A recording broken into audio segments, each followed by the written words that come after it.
अस्सलाम वालेकुम friends, welcome आपका हमारे यूट्यूब चैनल एडवांस टीचिंग में। तो दोस्तों ये हमारा जावास्क्रिप्ट सीरीज का पार्ट 45 है। तो आज की इस वीडियो में हम फॉर इन लूप को देखेंगे। तो फ्रेंड हमने अपनी पिछली कुछ वीडियोस में मैंने आपको बताया था हमारे पास ये डिफरेंट टाइप्स की जो है वो लूप्स होती हैं जावास्क्रिप्ट में, जिसमें ये जो पहली 4 है वो हम अपनी पिछली वीडियोज में कवर कर चुके हैं। तो जो इस वीडियो में हम कवर करेंगे वो है फॉर इन लूप। तो चलिए देखते हैं कि ये फॉर इन लूप क्या होती है और इसको हम किस लिए यूज करते हैं। तो फ्रेंड पिछली कुछ वीडियो में हमने देखा था कि ऑब्जेक्ट्स क्या होते हैं, ऑब्जेक्ट हम क्यों बनाते हैं, ऑब्जेक्ट के हमें एडवांटेज क्या है, जिसमें हमने ऑब्जेक्ट को बनाना भी सीखा था। जैसा कि यहाँ पे देखिए मेरे पास एक वेरिएबल है ए और जो कि एक ऑब्जेक्ट है। ऑब्जेक्ट की निशानी क्या है, ये एक कर्ली ब्रैकेट से जो है वो स्टार्ट होता है और इसके अंदर यहाँ पे देखिए डिफरेंट जो एफ नेम है उसके अंदर हमने वैल्यू सेट की है, एल नेम, और इनको हम बोलते हैं ऑब्जेक्ट की प्रॉपर्टीज। यहाँ पे देखें ये प्रॉपर्टीज है, ये प्रॉपर्टी की वैल्यू है। अब जो हमने पिछली वीडियो में देखा था वो यही था, इसको हम जब प्रिंट करते थे तो अगर हमने इनको प्रिंट करना है तो हम इसको डायरेक्ट प्रिंट नहीं कर सकते। तो इसके लिए हमें प्रिंट कैसे करना है, जैसे कि मैंने एफ नेम को प्रिंट करना है तो यहाँ पे मैं लिखूंगा डॉक्यूमेंट डॉट राइट, ऑब्जेक्ट का नेम ए है, जैसे कि डॉट उसकी कौन सी प्रॉपर्टी है, एफ नेम। ऐसे अगर मुझे ये सभी को प्रिंट करना है वन बाय वन तो ऐसे ही मैं जो है वो डॉक्यूमेंट में लिखता जाऊंगा वन बाय वन। इनकी सिर्फ ये जो प्रॉपर्टीज है हमारे पास इनको मैं चेंज करता रहूंगा अगर मुझे इनको प्रिंट करवाना है। तो यहाँ पे देखिए ये तो 4 है, लेकिन अगर हमारे पास 100 200 काफी जो है वो तादाद में हमारे पास ऑब्जेक्ट की प्रॉपर्टीज हैं, अगर हम उनको प्रिंट करवाना हो तो अगर हम ऐसे लिखे तो इससे हमारा कोड जो है वो काफी लेंथी हो जाएगा। ठीक है, अगर चेंजिंग करनी पड़ जाए तो काफी जो है कोई मुश्किल काम जो है वो हो जाएगा। तो इसके लिए हम यूज करते हैं फॉर इन लूप को। एक दो लाइनों में जितनी भी ऑब्जेक्ट की वैल्यू वो सभी हमें लूप जो है वो प्रिंट करके दे देती है। उस फॉर इन लूप को हम ज्यादातर जो है वो ऑब्जेक्ट के साथ ही जो है वो यूज करते हैं।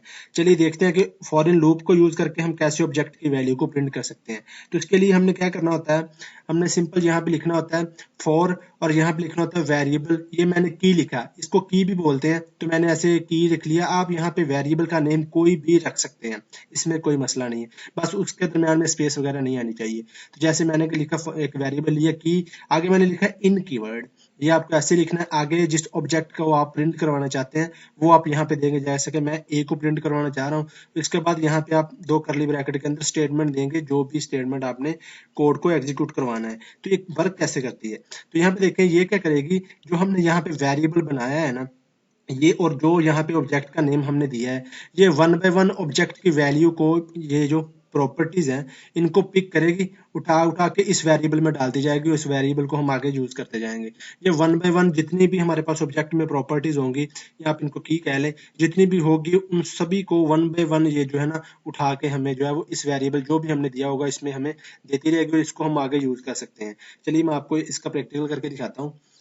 तो यहाँ पे फ्रेंड मैं वीएस कोड में आ चुका हूँ। यहाँ पे मैंने एक एचटीएमएल का न्यू डॉक्यूमेंट बना लिया और यहाँ पे मैंने एक ऑब्जेक्ट भी बना लिया जिसका नेम भी ओबीजे ही रखा है मैंने। और इसमें हमारे पास देखें टोटल जो है वो 4 प्रॉपर्टीज हैं इसकी और इनमें वैल्यू सेट है। अब जैसा कि मैंने आपको बताया हम इसको डायरेक्ट प्रिंट नहीं कर सकते, हमने पिछली वीडियोज में भी देखा था। मैं आपको जैसे कि यहाँ पे मैं लिखूँ अगर डॉक्यूमेंट डॉट राइट और यहाँ में मैं डायरेक्ट ओबीजे पास कर दूँ तो ये हमें जो है वो यहाँ पे प्रिंट नहीं करेगा, यहाँ पे लिखा आ जाएगा ऑब्जेक्ट ऑब्जेक्ट।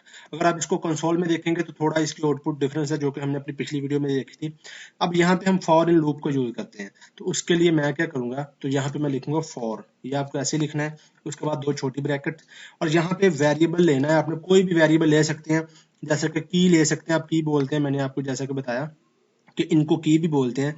तो चलिए मैं की बजाय चले की ले लेता हूँ, आप कोई भी ले सकते हैं, इसमें कोई मसला नहीं है। यहाँ पे लिखना है इन, ये आपने लाजमी लिखना है जब आप फॉर इन लूप को यूज कर रहे होंगे। आप किस पे आपने ये लूप लगानी है, उस ऑब्जेक्ट का नाम क्या है, ओबीजे है हमारे पास। यहाँ पे नेम आपने जो जिस पे लगानी है वही देना है, क्योंकि आपके पास मल्टीपल ऑब्जेक्ट भी जो है वो हो सकते हैं। तो यहाँ पे हमें ओबीजे पे लगानी है तो मैंने ओबीजे लिख दिया।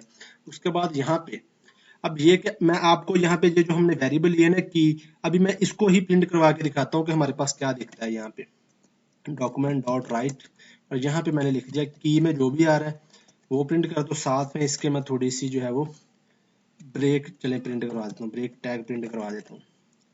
यहाँ पे मैंने इसको सेव किया, मैं रिफ्रेश करता हूँ तो देखते हैं हमारे पास की में क्या प्रिंट हो रहा है। अब यहाँ पे देखें की में हमारे पास वन बाय वन इसने पहले फर्स्ट नेम जे वाली वैल्यू उठाई, लास्ट नेम, एज और कंट्री। ये जो ऑब्जेक्ट की प्रॉपर्टी है ना, आपको यहाँ पे क्लियर हो गया होगा, ये वन बाय वन किस में आ रही है, इस की वेरिएबल में आ रही है। ठीक है, यहाँ पे देखें इसने एज इट इज प्रिंट कर दी, लेकिन यहाँ पे हमने ये तो इनका जो प्रॉपर्टीज का नेम है वो प्रिंट, लेकिन इनकी हमने अब वैल्यू भी प्रिंट करवानी है। ये तो प्रॉपर्टी का नेम प्रिंट हो रहा है ना, अब हमने इनकी वैल्यू भी प्रिंट करवानी है। तो उसके लिए यहाँ से मैं ब्रेक का टैग खत्म कर देता हूँ, यहाँ पे थोड़ी सी स्पेस डाल देता हूँ और इसके साथ कनकैटिनेट करता हूँ।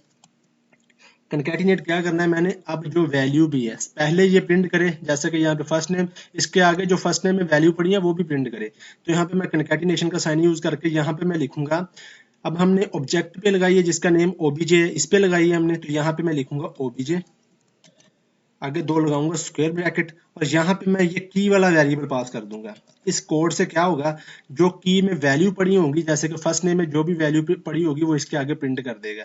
इसके आगे मैं ब्रेक का टैग भी कनकैटिनेट कर देता हूँ, यहाँ पे मैंने प्लस लगा के, यहाँ पे मैंने डबल कोट्स के अंदर ब्रेक का टैग भी जो है वो प्रिंट करवा दिया। सेव करके अभी देखते हैं हमारे पास क्या होता है।